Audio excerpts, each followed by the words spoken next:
الرحيم الحمد لله رب العالمين والصلاة والسلام على رسول الله وعلى آله وأصحابه أجمعين أما بعد السلام عليكم ورحمة الله تعالى وبركاته. Moving forward بإذن in the book Al-Kaba'ir, we finished the 76 major sins. The author rahimahullah ta'ala, he then has a section in which he says فصل جامع لما يحتمل أنه من الكبائر.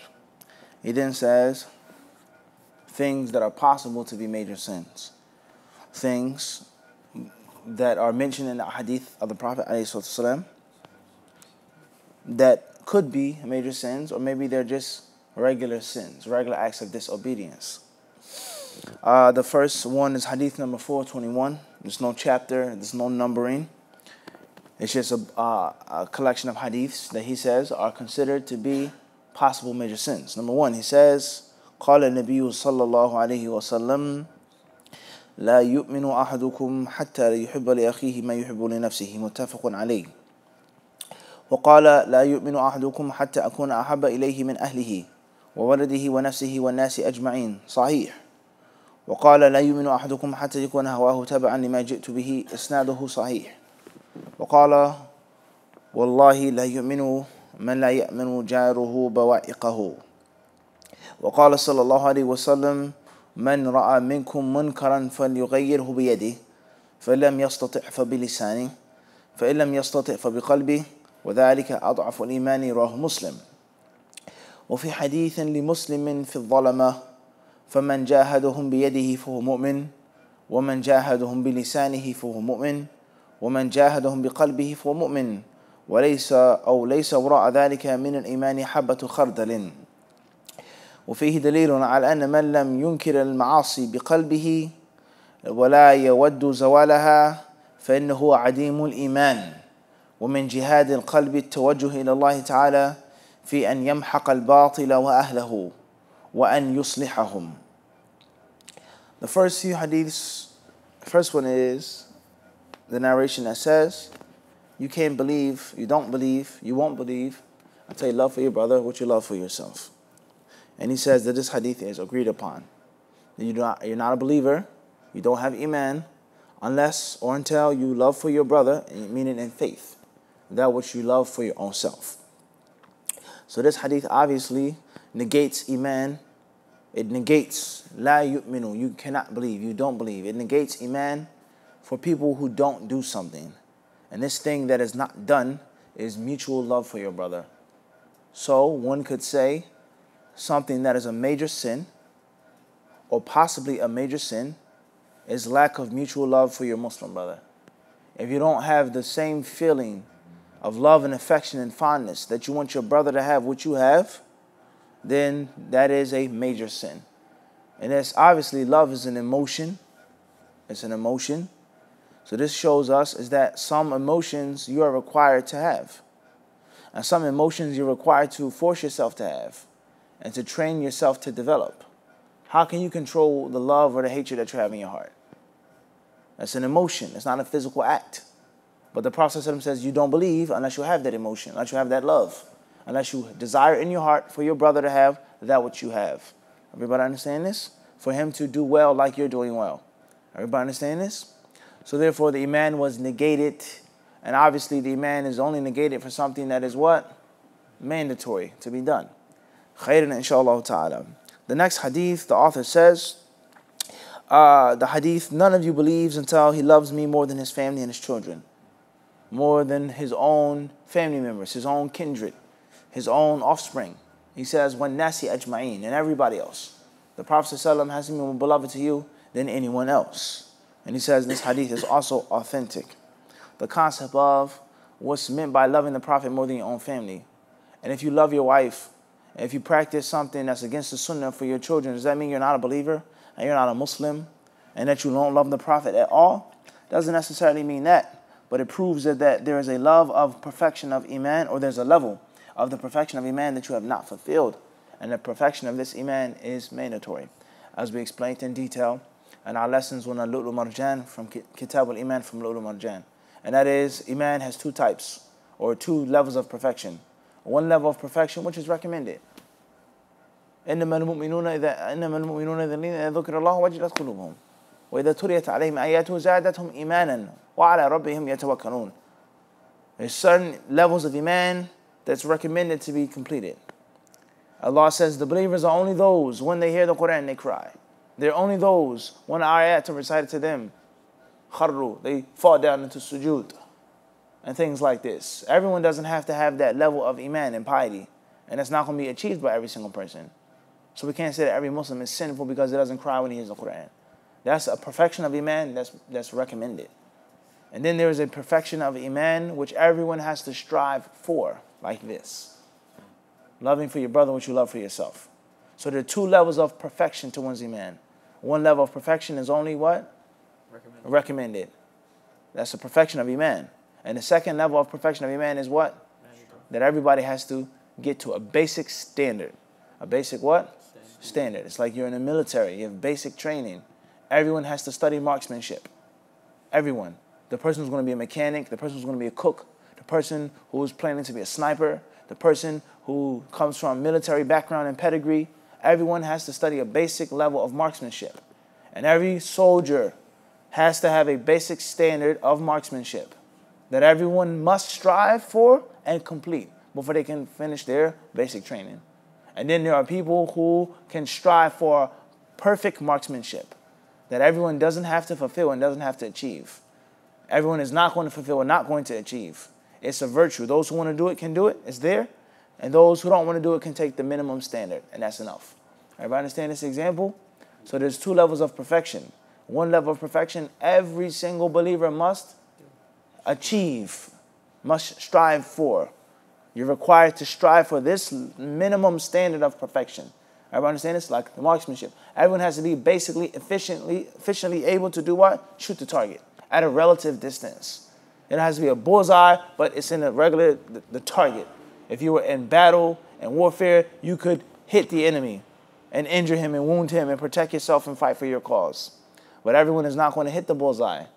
Everybody understand this? That's only a few people that have that level of skill and that level of talent to what? To get a headshot from yards away.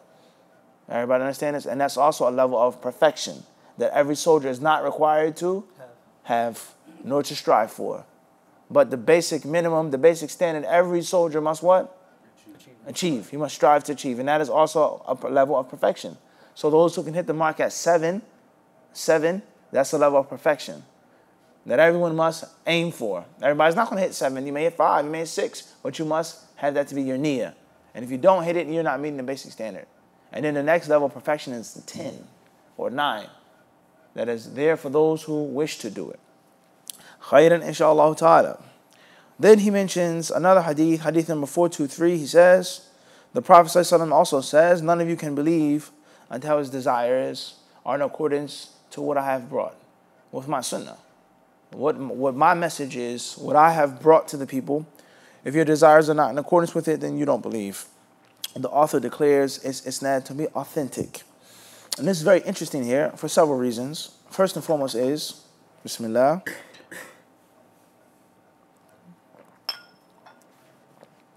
The people who quote this hadith, and they mention the ulama who authenticate it, who declare it to be sahih, very seldom when you mention they'll mention dhahabi. All right? They'll mention this alim, that one, fulan, nawi, for example. But a major fa'idah is that al-Dhahabi rahimahullah ta'ala صح إسناده وهذا فوائد الوقوف على كلام أهل العلم والبحث والنظر. Okay, when you work hard, when you read, when you dig into the different books, you're rewarded. And you're supposed to be rewarded. You find things that the average person doesn't find because of your diligence. Because of your what? Your diligence. Because of your hard work and your sacrifice. So you find different fawaid, different subtleties, different things that you come across that the average mediocre student won't come across. So therefore, those ulama who quote this hadith, and they say that fulan said it's authentic, I haven't found any of them to quote Imam Dhahabi on it. And Imam Dhahabi, no doubt about it, is a major muhaddith. Is a major umdah of his time and of his era. So this hadith, the ulama of Islam, they differ over its authenticity. Obviously, the author clearly sees it to be authentic. He declares it to be sahih. That the Prophet ﷺ said, You can't believe until your desires are in accordance to what I have brought. And obviously, that doesn't mean that if you like to sleep extra than what the Prophet ﷺ slept, or you like to eat more than how the Prophet ﷺ ate. Everybody understand this? Or not even that. If you have the desire to make a sin, and the Prophet ﷺ said, don't make a sin, doesn't mean that you're not a believer, but it means there's something that's lacking. Now, some of the scholars of Islam, they say this hadith is problematic. And that is the concept of hawa. The concept of the word hawa, desires, is never mentioned except in a blameworthy manner. A blameworthy manner. And how can someone's desires be in accordance with the Prophet ﷺ's sunnah? One's desires don't have to be in accordance to his sunnah, but his desires have to be beneath the sunnah. They have to fall under the rulings of the sunnah. They cannot transgress the ruling of the sunnah. A person desires to drink wine, fine wine. I like wine. I've had it before. I can't be a believer until my desires are in line with the sunnah, or wine is haram. No matter how old it is, no matter how sweet it is, no matter how good it tastes. My desires to drink wine are what? Under the command of the sunnah. It's haram to drink wine. You cannot become intoxicated because of this hadith, period. So I don't drink it. Even though deep down inside, my nafs may want it and desire it. My desire. Everybody understand this? Khayr, inshallah. Moving forward, the next hadith, the author says, the Prophet also says, none of you believes unless his neighbors are safe from him. Unless your neighbors feel safe from you. If your neighbors can't go to sleep at night, if they can't leave their door unlocked next to you, if they're not safe from your dog or your cat, if they're not safe from your children or your parking, if they're not safe from you staring at his wife and lusting over her and flirting with her and cheating on her while he's at work, then you're not a believer. You're evil, you're shut. If your neighbors complain that the Quran is too loud and they can't sleep, or your rock and roll is too loud and they can't sleep, or the children are making too much noise, stomping and banging too loud and they can't sleep and it disturbs them from sleeping, then you're not a believer. The Prophet ﷺ says you're evil, you're shar, you're harm, whether it's on a minor level or a major level.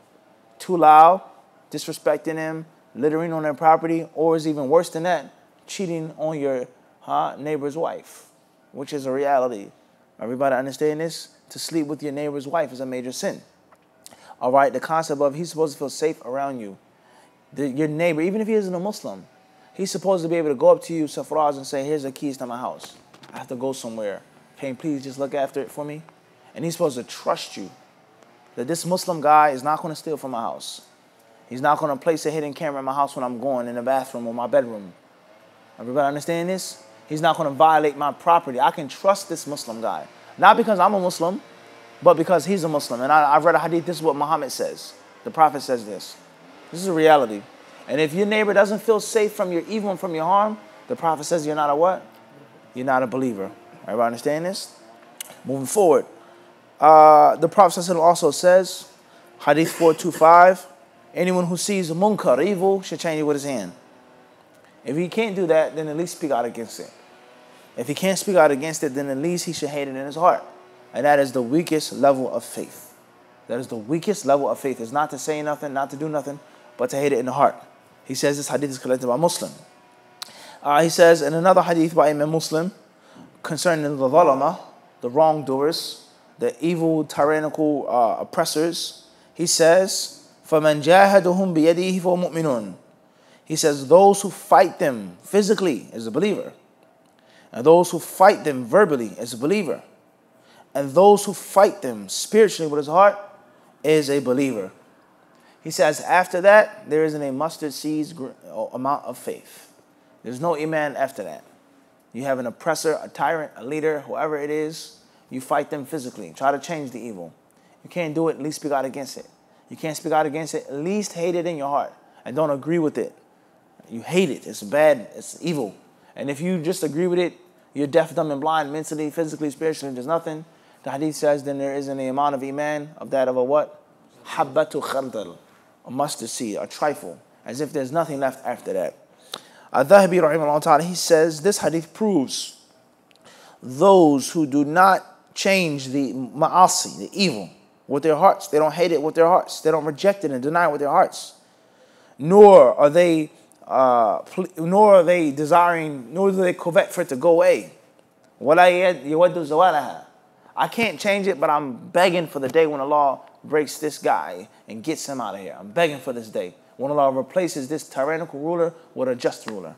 I'm begging for the day that this bar, this alcohol, this place will go away, burn down. I'm begging for the day in which this will leave and this will go away. He says, if that's not the case with your heart, then he is adimul iman. He says his iman is gone. There's no iman left. He says, and from the jihad of the heart, listen to these words. He says, jihad al-qalb. From the jihad of one's heart is a person to call to Allah Azza wa Jal, to call out to Allah, to invoke Allah, to turn to Allah, to destroy falsehood and the people of falsehood. To destroy falsehood and the people of falsehood. And falsehood and the people of falsehood is not just pertaining to bid'ah. It's pertaining to anything that's batil. Shirk, kufr, bid'ah, sin, any type of dhulm, any type of batil. He then says, and for Allah Azza wa Jal also to rectify them. They can be rectified, if not, to get rid of them. وقال النبي صلى الله عليه وسلم إنه يستعمل عليكم أمراء فتعرفون وتنكرون فمن كره فقد برئ ومن أنكر فقد سلم ولكن من رضي وتابع قيل أفلا نقاتلهم قال لا ما أقاموا فيكم الصلاة رواه مسلم. The next hadith that the author mentions, the Prophet ﷺ says, indeed you will have rulers. Rulers will come upon you. You'll agree with things and you'll disagree with others. Some of their practices you'll know. It's from the deen. It's from Islam. And other practices and other things that they do, you'll what? He says, tunkirun. You won't know them. Meaning it's not from Islam. It's against Islam. He says, so those who hate these incorrect practices, faqad bari'a. Then they are what? They're free from that. They're not a part of that. وَمَنْ أَنْكَرَ فَقَدْ سَلِمَ. He says, and those who deny it and reject it, he says, then they will be safe. They will be what? They will be safe.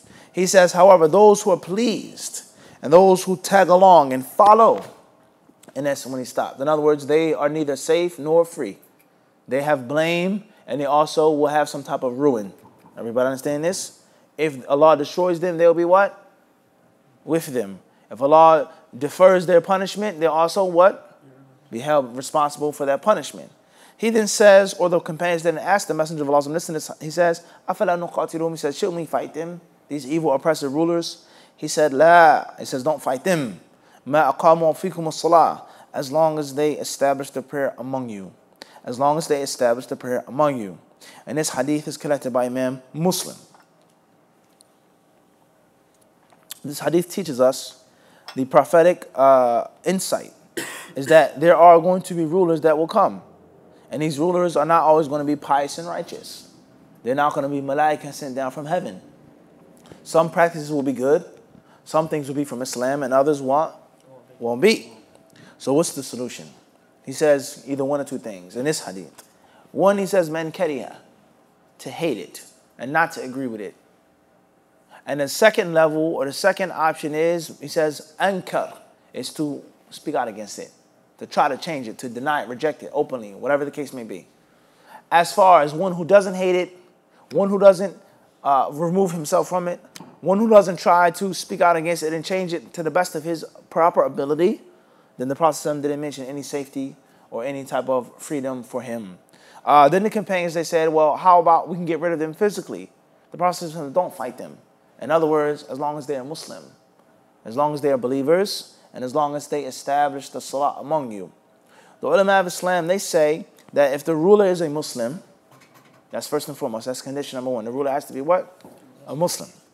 Number two, even if he's sinful, or if he's tyrannical, if he's oppressive, as long as he establishes the salah, then it is not allowed for you to remove him. Now, some others they say, what's meant by this hadith? La ma aqamu fikum as-salah ya'ni ad-din. They say what's meant by this hadith is that as long as they establish the salah among you is the religion and not just the salah. And the manifestation of the deen, the most outward daily practice of the religion is what? The salah. So as if the hadith means do not fight these rulers who are oppressive as long as they establish the what? The deen. As long as they establish the what? the deen, even if they themselves are sinful or they have evil practices with them. Everybody understand this?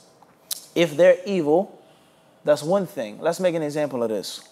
Safraz, you have sons, right? You and your sons. Allah bless your sons. Tayyib, how many sons you have, Sheikh? 4. You have 4 sons. Tayyib, your oldest son is how old? 22. And your youngest? 12. Okay. So you have 10 years between 2 sons.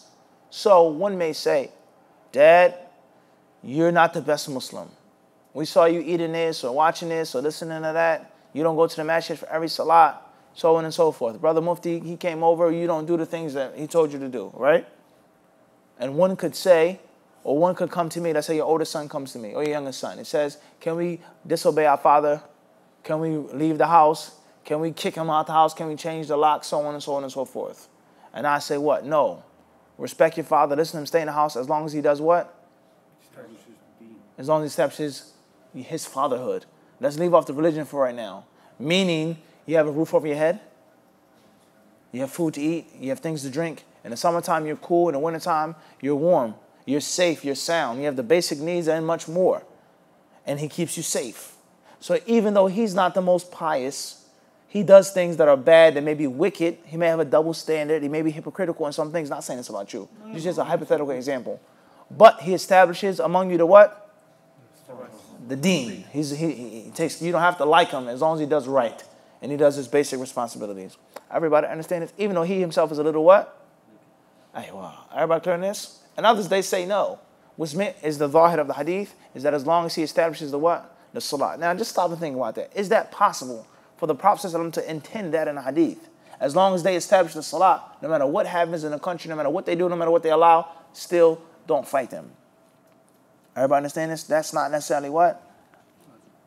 Not necessarily wajib. That's not necessarily logical. Doesn't make sense. Because a wicked, sinful leader is only the leader because of him doing what? Establishing the deen. That's the thing which made his legitimacy, is that he is the ruler. And the kuffar are not allowed to just do what they want to the Muslims and come in and take and do what they want. No. Even though I'm a little wicked, but we still have the concept of leadership. And that it is an Islamic country, and it's a Muslim land, and there are rules. Even though it's not the most pious and most correct, but he still takes care of the people and keeps the oppressors and suppresses the criminals, etc. Khairan, inshallah ta'ala. This is a very important issue here, and obviously a very controversial issue in the 21st century, and the 20th century, with regards to the proper understanding of these ahadith, of not rebelling and revolting against the Islamic ruler or the Muslim ruler. All right? Everybody clear on this? Secondly is, what is a Muslim ruler? And what makes a ruler legitimate in Islam? Everybody understand this? Thirdly is, what is the responsibility of the ruler just like the father? Even if he is not that most righteous and pious, but what about the what? The establishment of the what? Of the religion. In other words, the oppressive rulers in the time of the Salaf al-Salih, if they would drink khamr, or if they killed people, if they did things, does that mean that they didn't do what? Establish the what? The rest of the religion. Everybody understand this? So these are all things that need to be read about and investigated thoroughly with transparency. With what? Transparency in an empty cup. Khairan, inshallah, moving forward.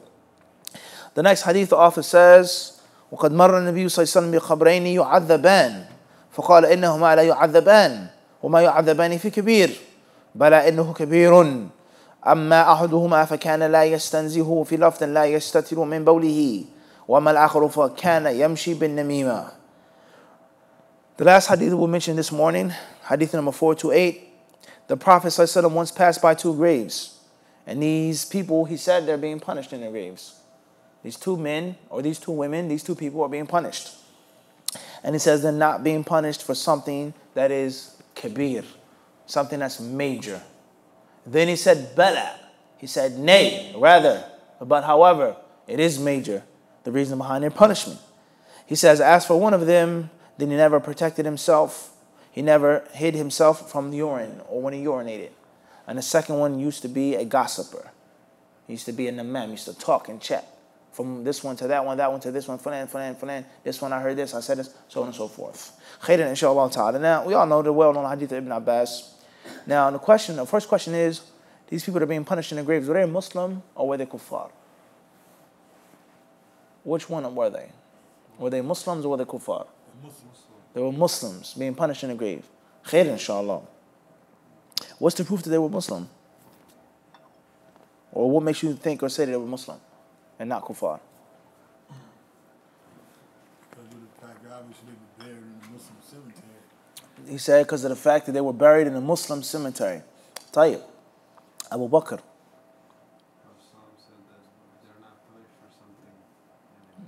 They're punished for something that wasn't big. And if they were kuffar, then they would just be punished because of their kufr.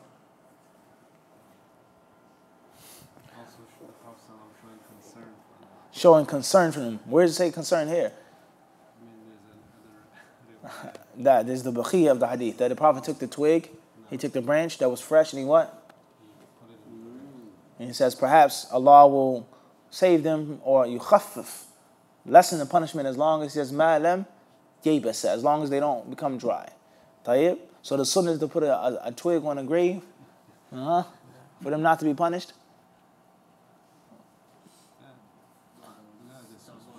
There's only all right. So what about if we find some of the salaf doing it? They would do this. Then what? And this is a major contradiction. You're about to crash now right into the wall, Abu Bakr, because this is the hadith. The salaf as-salih, some of them, not all of them, they did it. So you're now bound to do what? Or take what?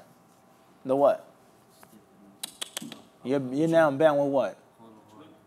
La. No, you're now bound to do what? You're now bound with what? جاوب يا أخي. أنت تعرف الجواب. You're now bound to take the what? The understanding of Salaf al-Salih. And listen carefully now. The hadith says that the Prophet what? He did it. And we also have narrations of many of the people of the past, whether it was Sahaba or Tabi'in, they will also what? Do it. And then someone comes and says, no, that's not from the Sunnah. That's only for the Prophet ﷺ to do.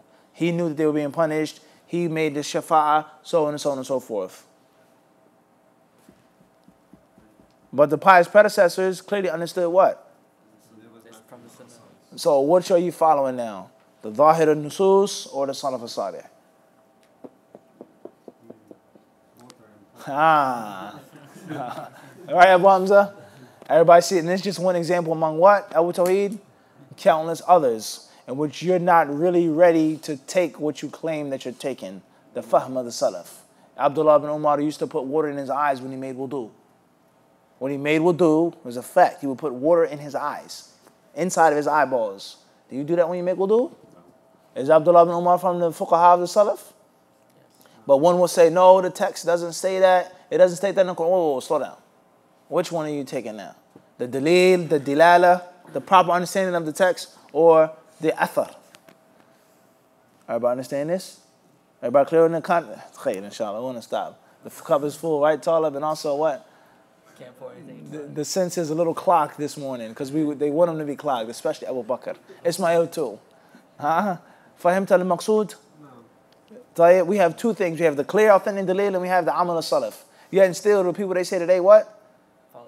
They say, don't do it. Well. But in other issues, when a person says, I have dalil, they say, no, you can't do that. You must have the what? Even though they know I thought on the issue at all. The contradiction, Whatever you want to do in ilm, let the ilm be what? It has to be consistent. It has to be systematic. You can't establish a major principle here and then force other people to do it and you yourself ignore it and abandon it. That's contradiction, and that's not the way of the ulama of ilm. Khair, inshallah, Allah surely knows best. Wa sallallahu wa sallam wa barak ala abdihi wa rasulihi nabiyina Muhammad.